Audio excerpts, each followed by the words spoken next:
Hi, my name is Josh Brockman, and I'm going to talk to you about self-discipline. Self-discipline is the key to everything that we're looking for in life. We need to have self-discipline in order to improve. We need to have self-discipline in order to grow. And once we master self-discipline, we're going to be able to reach the goals that we have for ourselves, and we're going to become better for it.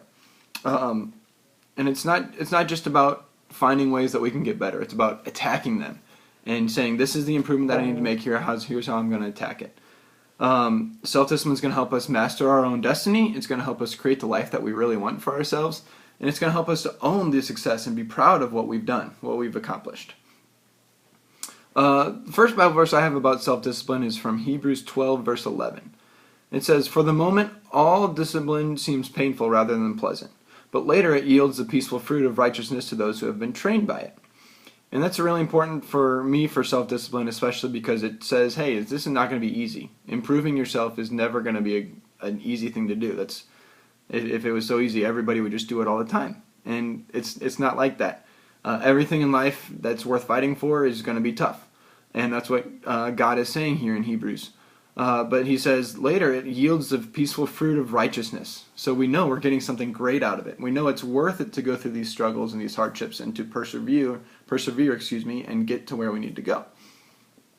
I'd like to talk about an example from The Season of Life by Jeffrey Marks. And this example is about a boy, is about a boy who just went through a really tough time in his life. His best friend, the boy that he was attached to by the hip for life, grew up neighborhood together, in the same neighborhood. They were neighbors together. They were just best friends, did everything together. Napoleon's best friend just died from a car crash. And the car crash involved a drunk driver, and it's really unfortunate and just a really tough situation, but it really hit Napoleon hard, especially since his high school, Gilman, was going to play Mount St. Joe's, where his best friend went to school. And it was that game week, and it just happened, and he was just devastated about it. And this example kind of goes through game time, what Napoleon's dealing with. So Napoleon's the kick returner for his high school, and they're getting the ball. So he goes out in the field, and he says, "No problem," he told himself. Time to get after it." And then he goes on to say, it says, "Napoleon drifted under the kicked football, fielded it cleanly, and headed upfield behind a line of blockers. He got going pretty well, but the Mount St. Joseph boys took him down inside the 30-yard line. It was time to play offense. But wait, Napoleon was not joining his teammates in the huddle. He was slowly jogging towards the Gilman sideline. Was he injured? No, Napoleon was not hurt. He simply couldn't go on. He was too upset. His eyes were swamps. His cheeks were lined with tears." Passing Biff is his head coach, on the sideline, Napoleon spoke as best he could through his tears. "Got to get myself together, coach." And that's from pages 110 and 111 from Jeffrey Marks' Season of Life. And this was just a really good example for me for self-discipline. We're gonna talk about that once we define what self-discipline is. So dictionary.com says, self-discipline is the ability to control one's feelings and overcome one's weaknesses. The ability to pursue what one thinks is right despite temptations to abandon it. And for me, I summed it up into A, B, C, and D, 4 letters, start of the alphabet, easy to remember. That's awareness, blueprint, control, and drive. And those 4, in that order, just really sum up what self-discipline is for me. I said awareness because we need to be aware of our strengths and weaknesses through self-discipline. In order to go through this process of disciplining ourselves and becoming better, we need to know what we're good at, what we're not good at, what we need to improve on.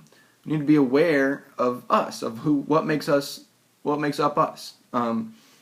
And one of the things that I thought was really important for us to be aware of is how we struggle as we go through improvements. How we struggle when we get better. What am I going to do? How are ways that I've in the past really struggled to get better at? What challenges am I going to face? Things like that. And an example that I found that kind of helps me sum this up is our dieting, eating healthier. Something that everybody always strives to do, and it's really just all about self-discipline, having the discipline to go through it. The next part is the blueprint. We need to make a plan of what we're going to do in order to come up with that improvement. We need to plan out our self-discipline, because if we don't, we just say, oh, I'll do that. I'll start, eating better. It's not going to happen unless you have a specific plan, and you need to follow through with that plan. The next one is control. Once we know about ourselves and once we know what our plan is, we need to have the control, our bodily control, our emotional control of our feelings, in order to put ourselves in the best situation to succeed. It's hard enough as is to improve and to go through this, but we need to have that control so that we can be ready to go and attack it the best way possible. Going back to our example about eating healthy, control is the ability to say, hey, I've had enough sweets, I've had enough Oreos, I need to put the package away and I'll get some more tomorrow, but today I'm done. I've had 2, that's plenty. We know that eating Oreos, eating sweets, or whatever they may be is not good for us in large quantities. We know that, we understand that, and yet we still do it anyways. We have to have the control to stop. The last one is drive. We need to be able to push through any of these challenges that we'll face. Not just say, oh, I'm really hungry, I want to have a 3rd Oreo. No, we got to go through and push through it and know that's what you want to do. It's the hardest part as we continue to improve ourselves. It's the hardest part of self-discipline, is to continuously do it over and over and over again. But if we're eating healthy, it's not enough to just say, oh, I'm only going to have a couple of Oreos today. No, I need to make sure that I make a conscious effort to eat my vegetables. Nobody likes vegetables. I don't want to eat my vegetables every day. But I know that it's the best thing for me. My body needs those nutrients. My body needs to go through that. So I'm going to make a conscious effort to every day eat more vegetables. Okay? That's the A, B, C, and D of self-discipline. Going back to the first example, I highlighted a couple phrases that I thought were really important. It said he simply couldn't go on. He was too upset. His eyes were swamps. His cheeks were lined with tears. Got to get myself together, coach. Those told me that Napoleon had control. He was aware of the situation. He needed to make a plan. He didn't know what the plan was yet, but he knew he needed one. The biggest part was the orange part. But wait, Napoleon was not joining his teammates in the huddle. He was slowly jogging down the Gilman sideline. He made the hard decision and said, hey, I can't do this right now. I need to get out of the game, get myself right, get myself together, and then I'll go back out there. He still needed help from his coach. He needed to approach his coach and say, hey, coach, this is going on. Come help me out. And the cool thing about it is his coach went and prayed with him and said, this is what we need. We're going to go out and pray. Let's go pray and just help you get your head together. Let's dedicate this game to your friend. And the best thing about that is after that happened, Napoleon went back in. He had a 70-yard interception that almost ran for a touchdown, almost took it to the house, for a couple minutes right after that. So self-discipline and coaching, what does that mean? Everybody's coach's goal is to get their athletes to practice self-discipline. And the best way to do that is to teach it by practicing it yourself. We need to go through the ABCs. We need to be aware of what we need to be better at. We need to make a plan for it. We need to have the control to act out that plan. We need to have the drive to continuously go back to it and check in on it and make sure that we're following that plan all the time. Okay? I have a clip from the movie Coach Carter here, and I'm going to play that for you now.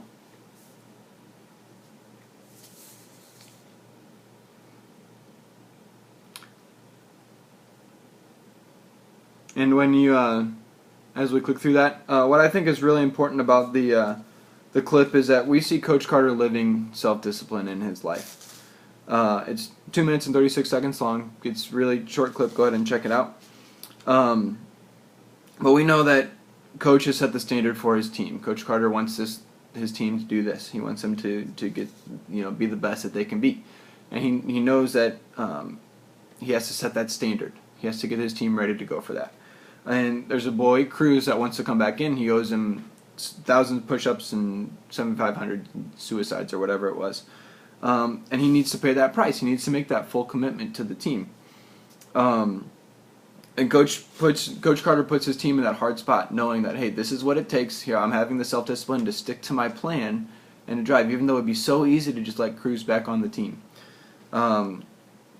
But what's cool is that he sees that the kids recognize that this is a great chance for them to grow. They have the self-discipline to push beyond their selfishness, to push beyond their ability to sacrifice, and to say, hey, I want to be a part of this team. I want Cruz to be a part of this team. We need him. It's just for the betterment of the team. I'm going to give what I can give to help the team out.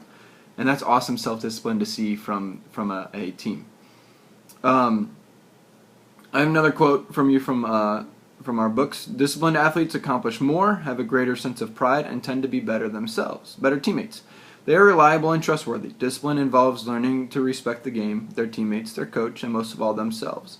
For the team, discipline is the characteristic that sets them apart and gives them an edge. That's the key word, the part there. Discipline is the characteristic that sets them apart and gives them an edge. In order to have discipline, if we have discipline, we're going to be a better team because we're disciplined. We know what it takes. We're going to push through those challenges and we're going to succeed regardless of what gets thrown at our face. A couple things to leave you with. A quote from John Wooden says, "If you're afraid to fail, you will never do the things you are capable of doing." Coach John Wooden was an amazing man, one of the coaches that I aspire to learn from and everything like that, and just can't get enough of him, so had to include him in there. And then the last one is a Bible verse from 2 Chronicles 15, verse 7. "But you take courage. Do not let your hands be weak, for your work shall be rewarded." And there, God is just saying, do your best. It's going to be tough. You don't weaken up, because I'm there for you. I'm there to help you succeed, and you're going to get rewarded from that. Thank you very much. I hope you learned a little bit about self-discipline, and thank you again.